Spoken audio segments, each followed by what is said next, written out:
Oh, good morning, peeps. It's a beautiful day out there. Don't know the temperature yet, haven't been outside. It is almost 9 a.m. here. And if you guys have been following me in my devotional videos, you'll know that what I'm usually up and doing a video in the morning. I'm not going to tell you what day it is. I'm sure you'll figure it out very soon. But anyway, we're going to continue on in this devotional. It's a new one.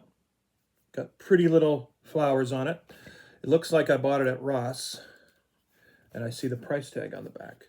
I'm not going to tell you what it is. Let me tell you this, especially during this Christmas season or any Christmas time, any fool can spend money. It doesn't take a genius to blow a bunch of money on things. But it does take a little bit of knowledge and some wisdom and pretty good financial stewardship to be thrifty, to get things on sale.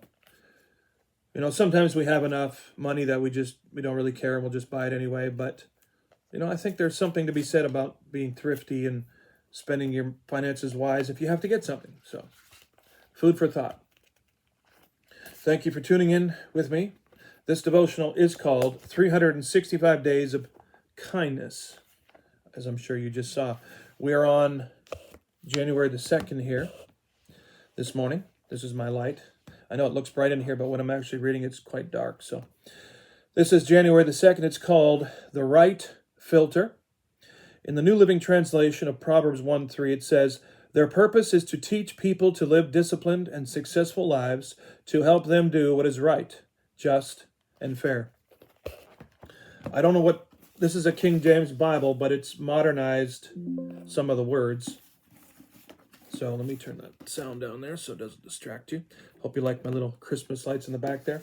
My TikTok live family likes them, and I put them on all the time when I do live videos. It's just my little trademark. All right, Proverbs chapter 1, verse 1. The Proverbs of Solomon, the son of David, king of Israel, to know wisdom and instruction, to perceive the words of understanding, to receive the instruction of wisdom, justice and judgment, and equity, to give subtlety, which means prudence, to the simple, to the young man knowledge and discretion.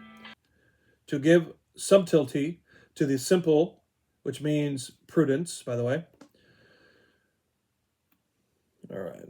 To the simple, to the young man knowledge and discretion. A wise man will hear and will increase learning, and a man of understanding shall attain to wise counsels. To understand a proverb and the interpretation, or the meaning, the words of the wise and their dark sayings. The fear of the Lord is the beginning of knowledge, but fools despise wisdom and instruction. My son, hear the instruction of your father, and forsake not the law of your mother, for they shall be an ornament of grace to your head and chains about your neck. My son, if sinners entice you, consent you not. If they say, "Come with us, let us lay wait for blood, let us lurk privily for the innocent without cause, let us swallow them up alive as the grave and whole, as those that go down into the pit. We shall find all precious substance, we shall fill our houses with spoil. Cast in your lot among us, let us all have one purse. My son, walk not you in the way with them, refrain your foot from their path. For their feet run to evil and make haste to shed blood. Surely in vain the net is spread in the sight of any bird, and they lay wait for their own blood. They lurk privily for their own lives. So are the ways of every one that is greedy of gain, which takes away the life of the owners thereof." All right, I think we'll cut off the reading there and see what this says. Again, it's called The Right Filter. The author says, when we face moral dilemmas in our life and seemingly choose the right thing, it doesn't always feel or look successful.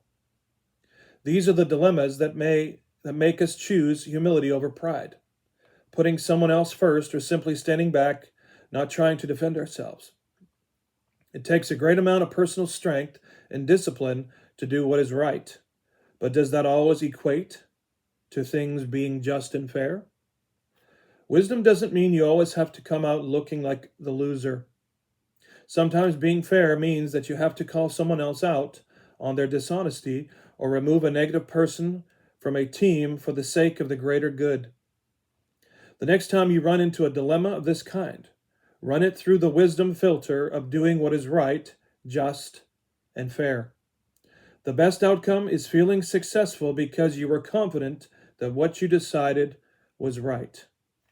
And it says at the bottom, act of kindness. Write an encouraging scripture and leave it on someone's desk. Now, this is a good one because there are many times where I could have done, me personally, I could have done something that wasn't right, it was wrong, or just, maybe God wouldn't have approved of it. And I do that, and my flesh wants to say, well, you didn't have to do that. You could have done it anyway, and you would have succeeded in it in some way, and it would have been okay. But at the bottom, the bottom line at the end of the day, I'm like, well, I chose the right thing to do, even though I might not, my flesh certainly isn't satisfied, but I know in my heart that I did what was right, and God is pleased by that. And I know you have faced the same circumstance where it's like, do I do this? Do I not?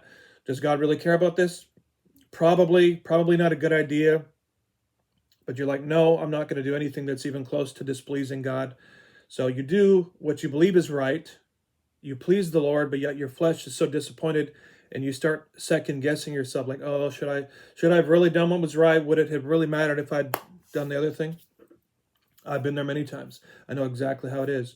But rest assured that you did the right thing when God is pleased and you have not sinned. If you're not there yet, you need to get to that spiritual place, I assure you. God bless you guys. I don't know when this will be up, but if you do see this before Christmas time, I want to say Merry Christmas, Happy New Year to you guys. God bless you.